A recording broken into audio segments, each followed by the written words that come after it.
Assalamualaikum warahmatullahi wabarakatuh.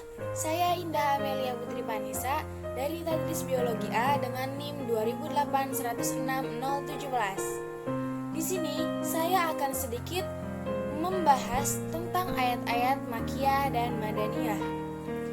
Sebagaimana yang kita ketahui, ayat Makkiyah adalah ayat yang diturunkan di kota Mekah, sedangkan ayat Madaniyah adalah ayat yang diturunkan di kota Madinah.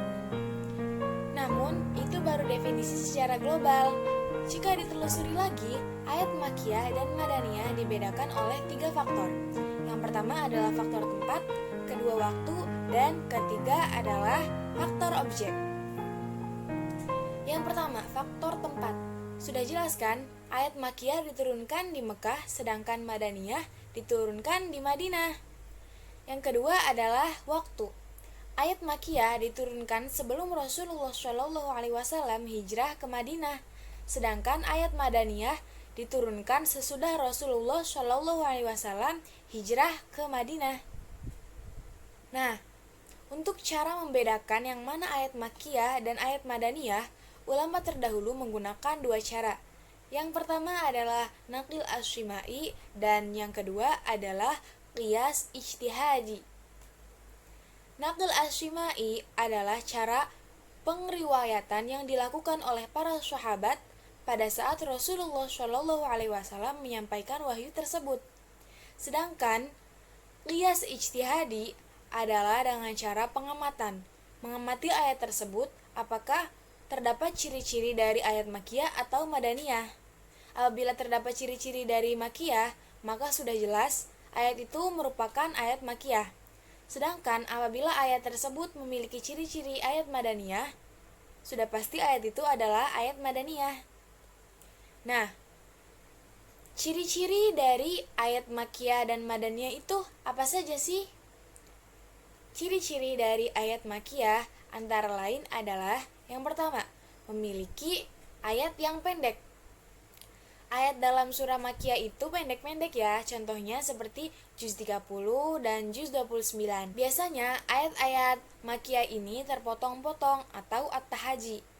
Dan ayat-ayat Makkiyah ini juga banyak yang mengandung lafaz kalla dan juga banyak yang diawali dengan kalimat ya ayyuhan nas, yang artinya wahai manusia.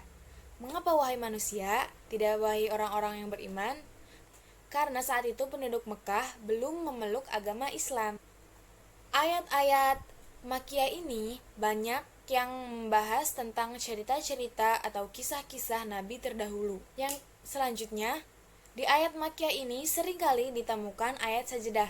Ayat sajadah adalah ayat yang apabila kita menemukannya, kita itu disunahkan untuk melakukan sujud tilawah. Namun apabila keadaan saat itu kita tidak memungkinkan untuk sujud, kita bisa menggantinya dengan membaca Subhanallah walhamdulillah wa la ilaha illallah wallahu akbar sebanyak 3 kali. Ayat-ayat Makkiyah juga banyak mengajarkan cara-cara beribadah seperti sholat, zakat, dan juga puasa. Sedangkan ciri-ciri dari ayat Madaniyah antara lain adalah memiliki ayat yang panjang. Biasanya ayat-ayat Madaniyah ini panjang-panjang sekali. Bahkan ada yang panjangnya itu sampai memenuhi 1 halaman mushaf. Yang kedua, ayat Madaniyah ini biasanya mengandung kalimat atau diawali dengan kalimat ya ayyuhalladzina amanu. Kenapa demikian? Karena ayat Madaniyah ini ditunjukkan untuk orang-orang Madinah atau penduduk Madinah yang mana mayoritas sudah memeluk agama Islam. Ayat Madaniyah juga mengajarkan tentang cara-cara beribadah sama seperti ayat Makkiyah. Namun perbedaannya ayat Madaniyah ini lebih rinci atau lebih detail dalam menjelaskan cara-cara beribadah.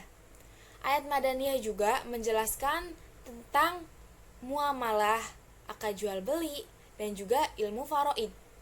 Ilmu faraid sendiri adalah ilmu yang menjelaskan tentang mawaris.